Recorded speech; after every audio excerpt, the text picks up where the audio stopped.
인공지능 시대, 요즘 가장 뜨거운 이름이죠. 바로 엔비디아입니다. 그렇죠. 월스트리트 역사상 처음으로 시가총액 5조 달러를 넘었고 또 개인 투자자 플랫폼에서는 한때 모두가 열광했던 테슬라를 제치고 보유 주식 1위라고 하더라고요. 네, 맞습니다.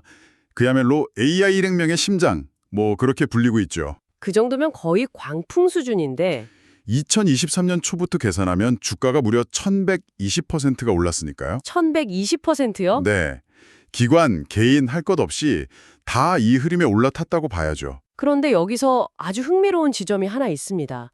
코튜 매니지먼트라는 우리 돈으로 한 50조 원 넘게 굴리는 거대 펀드가 있거든요. 아, 필립 라폰트. 네. 바로 그 펀드를 이끄는 억만장자 필립 라폰트가 지난 2년 반 동안 엔비디아 지분을 무려 80%나 팔아치웠다는 겁니다. 모두가 사자를 외칠 때 혼자 조용히 팔자를 선택한 거네요. 바로 그겁니다. 바로 그 지점이 오늘 우리가 좀 깊이 파고들어야 할 역설인 거죠. 한쪽에선 엄청난 기회가 열리고 있는데 월가에서 가장 똑똑하다는 사람 중 한 명은 슬슬 발을 빼고 있다는 신호니까요. 그래서 오늘 이 매혹적인 역설을 한번 파헤쳐 보려고 합니다.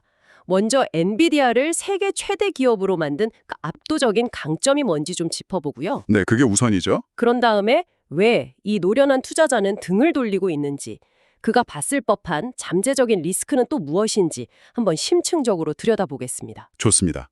폭발적인 성장 신화, 그리고 그 뒤에 숨어있는 경고 신호, 그 양면을 모두 균형 있게 살펴보는 시간이 되겠네요. 일단 5조 달러, 이 숫자가 너무 커서 현실감이 없는데 이걸 만든 힘이 대체 뭔가요? 이게 그냥 시장의 광기나 거품 이렇게만 볼 수는 없는 거잖아요. 당연하죠.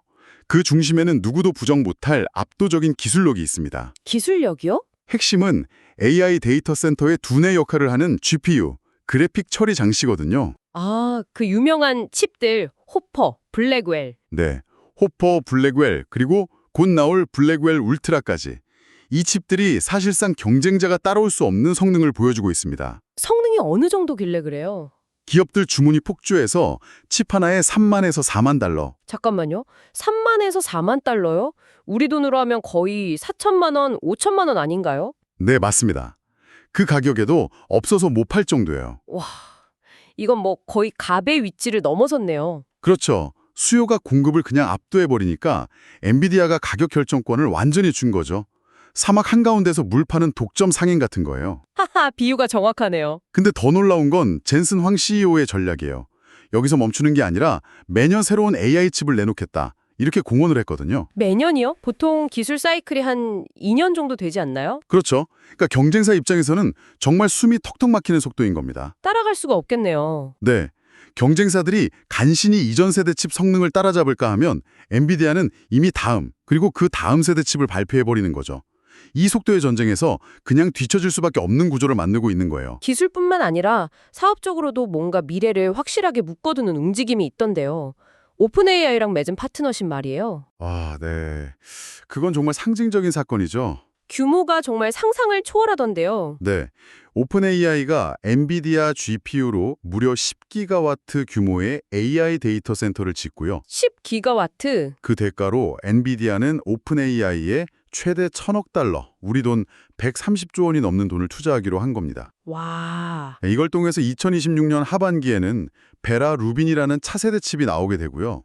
그러니까 단순히 칩을 파는 걸 넘어서 아예 AI 생태계의 심장부를 같이 만들고 있는 거죠. 근데 많은 분들이 엔비디아를 그냥 하드웨어 회사, 그러니까 최고의 칩을 만드는 회사로만 아는 경향이 좀 있어요. 그렇죠. 눈에 잘 보이니까요. 근데 그게 전부가 아니라고들 하잖아요. 뭔가 보이지 않는 진짜 무기가 있다고요. 여기서 정말 흥미로운 지점이 나옵니다. 하드웨어가 눈에 보이는 왕관이라면 그 왕관을 지키는 보이지 않는 성벽이 있거든요. 보이지 않는 성벽. 바로 쿠다라는 소프트웨어 플랫폼입니다. 많은 분석가들이 이걸 엔비디아 제국의 진짜 힘의 원천이라고 봐요. 쿠다. 그게 정확히 어떤 건가요? 개발자가 아니면 좀 생소해서요. 쉽게 비유를 하자면요. 세상에서 가장 빠른 경주용 자동차 엔진, 즉 GPU가 있다고 쳐요. 네네. 근데 그 힘을 바퀴에 제대로 전달할 변속기나 운전 시스템이 없으면 무용지물이잖아요. 그렇죠. 쿠다가 바로 그 역할을 하는 겁니다. 개발자들이 엔비디아 GPU의 엄청난 성능을 아주 쉽게 끌어내서 챗 GPT 같은 걸 만들 수 있게 돕는 도구 모음인 거죠. 아, 그 설명을 들으니까 이해가 확 되네요. 그럼 한번 쿠다를 써서 개발 환경을 만든 회사는 다른 회사 칩으로 쉽게 못 넘어가겠군요. 바로 그겁니다. 마치 우리가 애플 iOS 생태계에 익숙해지면 안드로이드로 가기 힘든 것처럼요. 정확히 그 지점이에요. 그게 바로 엔비디아의 강력한 해자, 즉 경쟁자들이 침범할 수 없는 성벽 역할을 하는 겁니다. 아, 지난 10년 넘게 수많은 개발자들이 쿠다에 익숙해졌고 세상의 거의 모든 AI 코드들이 다 쿠다 기반으로 짜여 있거든요. 그렇군요. 설령 AMD나 인텔이 비슷한 성능의 칩을 내놓는다고 해도 이 수많은 소프트웨어 자산을 다 버리고 새로 옮겨가는 건 기업 입장에선 정말 엄청난 모험인 거죠. 하지만 그 해자라는 것도 영원할 수는 없지 않나요? AMD나 인텔도 자체 소프트웨어를 만들려고 필사적일 텐데요. 물론이죠. 그래서 막대한 투자를 하고 있습니다. 근데 그게 어려운 이유가 쿠다는 그냥 기술이 아니라 생태계이기 때문이에요. 생태계요? 네, 수많은 개발자 커뮤니티, 대학의 연구들, 축적된 코드 라이브러리까지 이 모든 걸 단기간에 따라잡는 건 거의 불가능에 가깝습니다. 하드웨어와 소프트웨어 생태계가 톱니바퀴처럼 딱 맞물려 돌아가는 이 구조. 이게 바로 5조 달러짜리 기업 엔비디아의 본질인 셈이죠. 와, 진짜 빈틈이 없어 보이네요.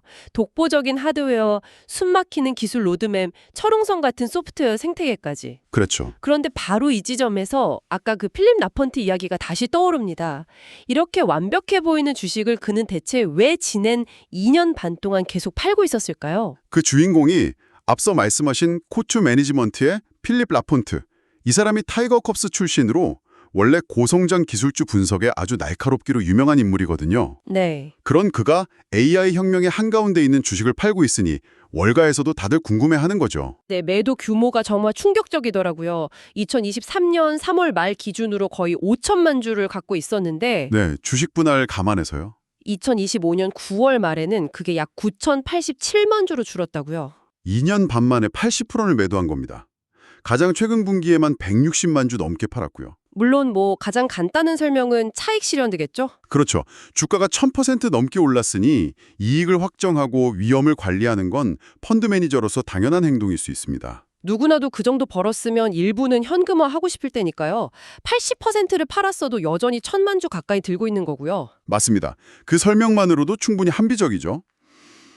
하지만 여기서 한 걸음만 더 들어가서 질문을 던져볼 필요가 있어요. 어떤 질문이죠? 만약 이게 단순한 차익 실현, 그 이상이라면 어떨까요? 그가 AI의 장기 성장성을 위심하는 건 아닐지라도 현재 이 가격과 상황에서 우리가 놓치고 있는 다른 무언가를 보고 있는 건 아닐까요? 아, 그의 행동은 우리에게 어떤 신호를 보내고 있을까? 이 질문에서부터 우리는 엔비디아의 또 다른 측면, 그러니까 그 그림자를 볼 수 있게 됩니다. 바로 그 그림자를 파고들어야죠. 라폰트 같은 노련한 투자자가 봤을 법한 경고 신호, 뭐가 있었을까요? 이 문제를 좀 더 큰 그림에서 보면 몇 가지 역사적인 패턴이 눈에 띄어요. 필립 라폰트처럼 거대한 자금을 굴리는 사람들은 개별 기업 실적만큼이나 이런 거시적인 패턴을 아주 중요하게 생각하거든요. 네. 그들이 주목했을 법한 3가지 경고 신호를 짚어볼 수 있을 것 같습니다. 첫 번째는 기술 버블의 역사입니다. 기술 버블, 2000년대 초 닷컴 버블 같은 거 말씀이시죠? 네, 근데 AI는 그때랑은 근본적으로 다르다는 주장도 많잖아요. 이미 현실에서 엄청난 가치를 만들고 있으니까요. 아주 중요한 지적입니다. 분명 AI는 닷컴 버블 때처럼 그냥 아이디어만 있는 게 아니라 실제 매출과 이익을 내고 있죠. 그렇죠. 하지만 기술혁명이 시장에 받아들여지는 과정의 패턴을 보면 유사점이 있어요. 닷컴 버블 이후에도 나노기술, 3D 프린팅, 블록체인, 그리고 가장 최근엔 메타버스까지. 아, 그러고 보니 다들 세상을 바꿀 것처럼 등장했었네요. 네, 거의 모든 혁신 기술들이 항상 엄청난 기대감으로 버블을 만들고 그 뒤에 냉정한 현실을 마주하는 붕괴를 겪었습니다. 항상 처음엔 주가가 폭등했다가 현실의 벽에 부딪히면서 거품이 꺼지는 패턴이 반복됐죠. 맞습니다. 그 근본적인 이유가 투자자들이 기술의 상용화 속도를 노는 낙관적으로 보기 때문이에요. 기술이 세상을 바꾸는 데는 생각보다 훨씬 오래 걸리는데 시장의 기대는 그보다 너무 앞서 나가는 거죠. AI 역시 인류의 미래를 바꿀 기술은 맞지만 이 역사적 패턴에서 예외라고 단정하기는 어렵습니다. 지금 수많은 기업들이 AI에 돈을 쏟아붓고 있지만 이 투자를 통해 어떻게 지속 가능한 수익을 낼지 아직 명확한 답을 찾지 못한 곳이 대부분이거든요. 만약 AI 투자에 대한 회의론이 고개를 들기 시작하면 그렇죠. 버블이 터진다면 그 혁명의 가장 큰 수혜주였던 엔비디아가 가장 큰 타격을 입을 거라는 건 합리적인 추론입니다. 역사는 반복된다는 관점에서 보면 충분히 가질 수 있는 우려네요. 그럼 두 번째 경고는 뭔가요? 두 번째는 가치평가의 벽입니다. 간단히 말해서 주가가 이미 너무 비싼 거 아니냐는 질문이죠. 밸류에이션 문제. 네. 역사적으로 보면 차세대 혁신을 이끈 시스코나 퀄컴 같은 기업들 주가를 보면요.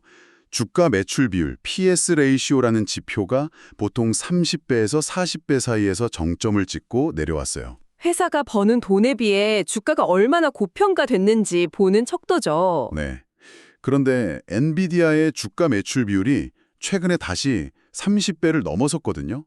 이게 역사적인 고점 수준에 다시 도달했다는 신호로 볼 수 있는 겁니다. 그 말씀을 들으니까 마치 신기록을 세운 마라톤 선수 같은 느낌이네요. 마라톤 선수요? 네, 이미 인강의 한계에 가까운 엄청난 기록을 냈는데 시장은 거기서 얼마나 더 빨리 뛸 수 있냐고 계속 요구하는 상황인 거죠. 아주 적절한 비유입니다.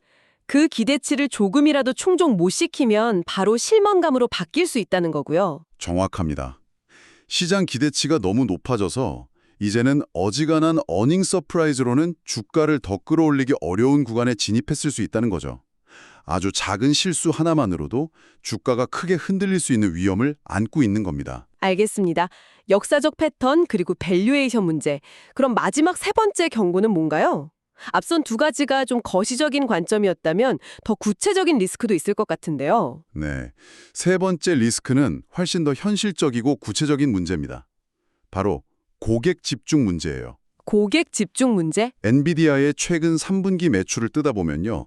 무려 61%가 단 4개의 고객사에서 나왔습니다. 네, 61%가 단 4곳에서요. 와, 그거 정말 놀라운데요? 그만큼 소수의 빅테크 기업들이 엔비디아 칩을 싹쓸이하고 있다는 뜻이죠. 그 4곳이 어딘가요? 바로 마이크로소프트, 메타, 아마존, 그리고 구글입니다. 아, 현재 AI 혁명을 이끌고 있는 바로 그 회사들이네요. 네, 잠깐만요.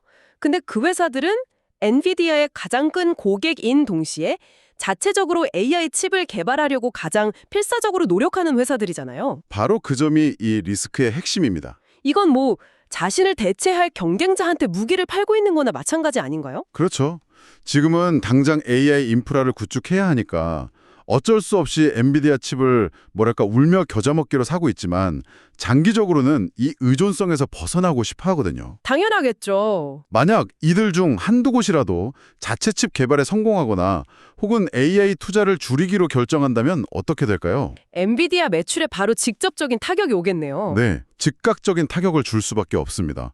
이 고객 집중 리스크는 펠립 라폰트 같은 투자자가 가장 예민하게 볼 수밖에 없는 아킬레스건인 셈이죠. 자, 그럼 이 모든 걸 한번 종합해보죠. 한편에는 혁신적인 기술력, 강력한 쿠다 생태계, 그리고 압도적인 시장 수요를 바탕으로 질주하는 기업 엔비디아가 있습니다. 네, 개인 투자자들의 원픽이 된 데는 다 이유가 있는 거죠. 하지만 다른 한편에는 노련한 억만장자 투자자가 보내는 명확한 경고 신호가 있네요. 네, 과거 기술 버블의 역사적 패턴, 부담스러운 밸류에이션, 그리고 소수 고객에 대한 의존도라는 세 가지 리스크.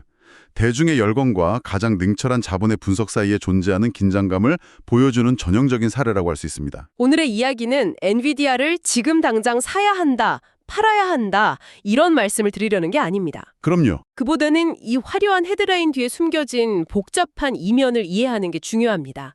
하나의 기업이 어떻게 역사에 남을 성공 신화인 동시에 우리가 간과하기 쉬운 중대한 리스크를 함께 안고 있을 수 있는지를 보여주는 거죠. 맞습니다. 투자의 세계에서는 항상 동전의 양면을 모두 보는 게 중요하니까요. 꺼지지 않을 것 같은 불꽃 속에서도 잠재적인 위험의 그림자를 보고 또 칠흑 같은 어둠 속에서도 작은 기회의 빛을 찾는 그런 균형 잡힌 시각이 필요합니다. 오늘 논의는 역사적 패턴과 현재의 사업 리스크에 주로 초점을 맞췄습니다. 그렇다면 마지막으로 청취자 여러분께 이런 질문을 던져보고 싶네요. 미래의 경쟁은 어떤 모습일까요? 현재 엔비디아의 가장 큰 고객사들, 마이크로소프트, 구글, 아마존, 메타. 이 회사들은 동시에 자체 칩을 개발할 막대한 자본과 강력한 동기를 가진 잠재적 경쟁자들입니다. 앞으로 우리가 던져야 할 질문은 단순히 AI의 파도가 언제까지 계속될 것인가가 아니라 어쩌면 5년 뒤 그 거대한 파도 위에는 과연 누가 서 있을 것인가? 이게 아닐까요?